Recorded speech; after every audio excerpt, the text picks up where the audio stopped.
everyone, welcome back to our channel IAS Talks.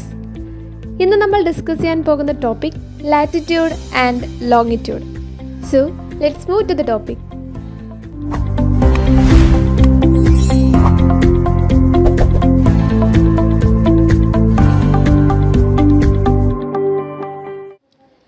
Latitude and longitude. Latitude എന്ന് പറഞ്ഞാൽ latitude is the angular distance of a point on the earth's surface from the center of earth measured in degree. അതായത് latitude എന്ന് പറയുമ്പോൾ എർത്തിൻ്റെ സെൻട്രലിൽ നിന്നും ഏതെങ്കിലും ഒരു പോയിന്റിലേക്ക്, അതായത് നോർത്തിലേക്കോ സൗത്തിലേക്കോ ഏതെങ്കിലും ഒരു പോയിന്റിലേക്കുള്ള ദൂരം അല്ലെങ്കിൽ ഒരു സ്ഥലത്തിൻ്റെ സ്ഥാനം നിർണ്ണയിക്കാൻ വേണ്ടി നമ്മൾ ഉപയോഗിക്കുന്ന ഒരു പാരാമീറ്ററാണ് ലാറ്റിറ്റ്യൂഡ് എന്ന് പറയുന്നത്. ലാറ്റിറ്റ്യൂഡ് നമുക്കറിയാം, ഈ ഒരു ഫിഗറിലൂടെ നമുക്ക് കാണാൻ സാധിക്കും. ലാറ്റിറ്റ്യൂഡ് എന്ന് പറയുമ്പോൾ ഹൊറിസോണ്ടൽ ലൈൻസ് ആയിരിക്കും. സോ അത് ഇക്വേറ്ററിന് പാരലായിട്ടായിരിക്കും ലാറ്റിറ്റ്യൂഡ്സ് വരിക. അതുകൊണ്ട് തന്നെയും ലാറ്റിറ്റ്യൂഡിനെ പാരലൽസ് ഓഫ് ലാറ്റിറ്റ്യൂഡ് എന്നറിയപ്പെടുന്നു. ഈ ഒരു ഫിഗറിൽ നമുക്ക് കാണാൻ സാധിക്കും, പോളിലേക്ക് വരും തോറും ഈ സർക്കിൾ എന്ത് ചെയ്യുകയാണ്, സ്മോളായി ചെറുതായി വരികയാണ്. എന്നാൽ ഇതിൻ്റെ ഡിസ്റ്റൻസ്, ലീനിയർ ഡിസ്റ്റൻസ് എന്ന് പറയുമ്പോൾ പോളിലേക്ക് വരും തോറും, ധ്രുവങ്ങളിലേക്ക് വരും തോറും എന്ത് ചെയ്യുന്നു, കൂടുന്നതായിട്ട് കാണാൻ സാധിക്കും. അതെന്തുകൊണ്ടാണെന്നാൽ നമുക്കറിയാം, എർത്ത് എന്ന് പറയുന്നത് പോളിലേക്ക് വരുമ്പം കുറച്ച് ഫ്ലാറ്റൻഡ് ആണ്. അതായത് ഇക്വേറ്ററിൽ, അതായത് 0 ഡിഗ്രിയിൽ 68.704 മൈൽസ് ആണ് ലാറ്റിറ്റ്യൂഡ്സിൻ്റെ ദൂരം. ഇനി 45 ഡിഗ്രിയിലേക്ക് വരുമ്പം 69.054 മൈൽസ് ആകുന്നു. പോളിലേക്ക് വരുമ്പോൾ 69.407 മൈൽസ് ആണ്. ഇത്തരത്തിൽ ലീനിയർ ഡിസ്റ്റൻസിന് ചേഞ്ച് വരുന്നത് കൊണ്ട് തന്നെ ഒരു ആവറേജ് വാല്യൂ എടുത്തിട്ടുണ്ട്. അതായത് ആവറേജ് വാല്യൂ എന്ന് പറയുന്നത് 69 മൈൽസ് ആണ്. പ്രധാനമായും ലാറ്റിറ്റ്യൂഡ്സ് നമ്മൾ ഉപയോഗിക്കുന്നത് ഏതെങ്കിലും ഒരു സ്ഥലത്തേക്കുള്ള, ഇക്വേറ്ററിൽ നിന്നും ഏതെങ്കിലും ഒരു സ്ഥലത്തേക്കുള്ള ദൂരം കാൽക്കുലേറ്റ് ചെയ്യാൻ വേണ്ടിയിട്ടാണ്. ഉദാഹരണത്തിന് ബോംബെ എന്ന് പറയുന്നത് 18.55 ഡിഗ്രി നോർത്തിലാണെന്ന് വിചാരിക്കാം. സോ എങ്ങനെയാണ് ഇക്വേറ്ററിൽ നിന്നും ബോംബെയിലേക്ക് എത്ര ദൂരമുണ്ടെന്ന് കാൽക്കുലേറ്റ് ചെയ്യുന്നത്? ഓൾറെഡി നമുക്ക് ലാറ്റിറ്റ്യൂഡ് പൊസിഷൻ തന്നിട്ടുണ്ട് 18.55 ഡിഗ്രി. ഓക്കെ, സോ 18.55 ഇൻറ്റു 69 ചെയ്യുക. 69 ഓൾറെഡി നമ്മൾ ആവറേജ് ലീനിയർ ഡിസ്റ്റൻസ് പറഞ്ഞിരുന്നു, 69 ആണ് നമ്മൾ കാൽക്കുലേറ്റ് ചെയ്യാൻ എടുക്കുന്നത്. സോ 18.55 ഇൻറ്റു 69 എന്ന് പറയുന്നത് എത്രയാണ്? 1280. സോ ഇക്വേറ്ററിൽ നിന്നും 1280 മൈൽസ് ദൂരത്തിലാണ് ബോംബെ സ്ഥിതി ചെയ്യുന്നത്. അടുത്തതായി ലോങ്ങിറ്റ്യൂഡ്. ലോങ്ങിറ്റ്യൂഡ് എന്ന് പറഞ്ഞാൽ it is the angular distance of a point on the earth surface along the equator east or west from the prime Meridian. അതായത് ലാറ്റിറ്റ്യൂഡിൽ നമ്മൾ എങ്ങനെയാണോ ഇക്വേറ്ററിനെ എടുത്തത്, അതുപോലെ ലോങ്ങിറ്റ്യൂഡ് വരുമ്പോഴത്തേക്കും, ലോങ്ങിറ്റ്യൂഡ് എന്ന് വെച്ചാൽ വേർട്ടിക്കൽ ലൈൻസ് ആണ്, ലോങ്ങിറ്റ്യൂഡ് വരുമ്പോഴത്തേക്കും പ്രൈം മെറിഡിയനെ അടിസ്ഥാനപ്പെടുത്തിയാണ് ഓരോ സ്ഥലങ്ങളുടെയും സ്ഥാനം നിർണ്ണയിക്കുന്നത്.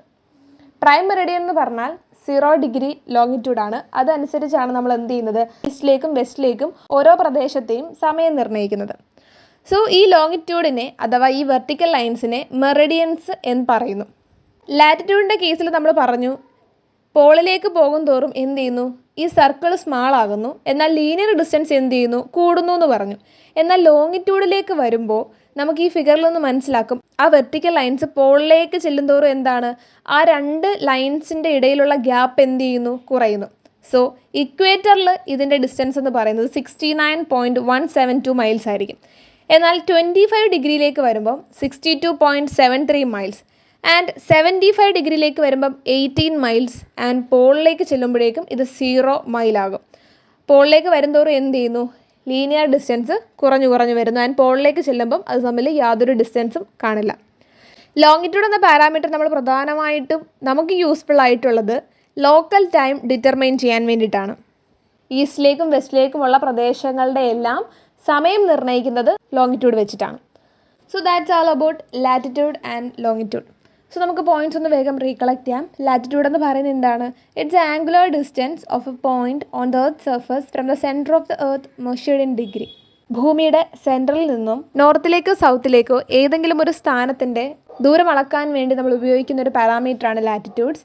ലാറ്റിറ്റ്യൂഡ്സ് ഹൊറിസോണ്ടൽ ലൈൻസ് ആണ്. അതുകൊണ്ട് തന്നെയും ഇതിനെ പാരലൽസ് ഓഫ് ലാറ്റിറ്റ്യൂഡ് എന്നറിയപ്പെടുന്നു. കാരണം ഈ ലാറ്റിറ്റ്യൂഡ്സ് എന്ന് പറയുന്നത് ഇക്വേറ്ററിന് പാരലാണ്. ഇനി പോൾസിലേക്ക് പോകുന്തോറും എന്ത് ചെയ്യുന്നു, ഈ ഹൊറിസോണ്ടൽ ലൈൻസ് അല്ലെങ്കിൽ ഈ ഒരു സർക്കിൾ എന്ത് ചെയ്യും, ചെറുതാവുകയും എന്നാൽ ലീനിയർ ഡിസ്റ്റൻസ് എന്ത് ചെയ്യുന്നു, കൂടുകയും ചെയ്യുന്നു. ഇക്വേറ്ററിൽ 68.70 മൈൽസ് ആയിരിക്കും. എന്നാൽ പോൾസിലേക്ക് ചെല്ലും തോറും 69.407 മൈൽസ് ആണ്. സോ അതുകൊണ്ട് തന്നെ നമ്മൾ കാൽക്കുലേഷന് വേണ്ടി എടുത്തിരിക്കുന്ന ആവറേജ് വാല്യൂ എന്ന് പറയുന്നത് 69 മൈൽസ് ആണ്. പ്രധാനമായും ലാറ്റിറ്റ്യൂഡ് നമ്മൾ യൂസ് ചെയ്യുന്നത് ഏതെങ്കിലും ഒരു സ്ഥലത്തേക്കുള്ള ദൂരം കാൽക്കുലേറ്റ് ചെയ്യാൻ വേണ്ടിയിട്ടാണ്. ആൻഡ് ലോങ്ങിറ്റ്യൂഡ് എന്ന് പറയുമ്പോൾ it is a angular distance of a point on the earth surface along the equator east or west from the prime meridian. Prime മെറിഡിയനെ അടിസ്ഥാനപ്പെടുത്തി ഈസ്റ്റിലേക്കും വെസ്റ്റിലേക്കുമുള്ള ഏതെങ്കിലും ഒരു സ്ഥലത്തേക്കുള്ള ദൂരം നിർണ്ണയിക്കാൻ വേണ്ടിയിട്ടാണ് ലോങ്ങിറ്റ്യൂഡ് പാരാമീറ്റർ നമ്മൾ ഉപയോഗിക്കുന്നത്. പ്രൈം മെറിഡിയനെ അടിസ്ഥാനപ്പെടുത്തി നമ്മൾ ഡിസ്റ്റൻസ് കാൽക്കുലേറ്റ് ചെയ്യുന്നത് കൊണ്ട് തന്നെയും ലോങ്ങിറ്റ്യൂഡിനെ അഥവാ ഈ ഒരു വെർട്ടിക്കൽ ലൈൻസിനെ മെറിഡിയൻസ് എന്നറിയപ്പെടുന്നു. ആൻഡ് പോൾസിലേക്ക് പോകും തോറും ഈ ലോങ്ങിറ്റ്യൂഡ് എന്ത് ചെയ്യുന്നു? കൺവേർജ് ചെയ്യുന്നു, അതായത് ദൂരം കുറയുന്നു. ഇക്വേറ്ററിലാണ് മാക്സിമം ഡിസ്റ്റൻസ് എന്ന് പറയുന്നത് 69.172 മൈൽസ് ആയിരിക്കും. പോളിലേക്ക് ചെല്ലുമ്പോഴത്തേക്കും അത് 0 മൈലായിരിക്കും. ആൻഡ് ഇതും ലാറ്റിറ്റ്യൂഡിനെ പോലെ തന്നെ പ്രധാനമായിട്ടും നമുക്ക് ഓരോ സ്ഥലങ്ങളുടെയും സ്ഥാനം നിർണ്ണയിക്കാനും ആ സ്ഥലങ്ങളിലേക്കുള്ള ദൂരം നിർണ്ണയിക്കാനും അതോടൊപ്പം തന്നെ ഈസ്റ്റ് ആൻഡ് വെസ്റ്റ് റീജിയൻസിലേക്കുള്ള എല്ലാ പ്രദേശങ്ങളിലേക്കുള്ള ലോക്കൽ ടൈം നിർണ്ണയിക്കാനും വേണ്ടിയിട്ടാണ് ലോങ്ങിറ്റ്യൂഡ് പാരാമീറ്റർ നമ്മൾ ഉപയോഗിക്കുന്നത്. So that's all about latitudes and longitudes. Stay tuned to this channel for more videos.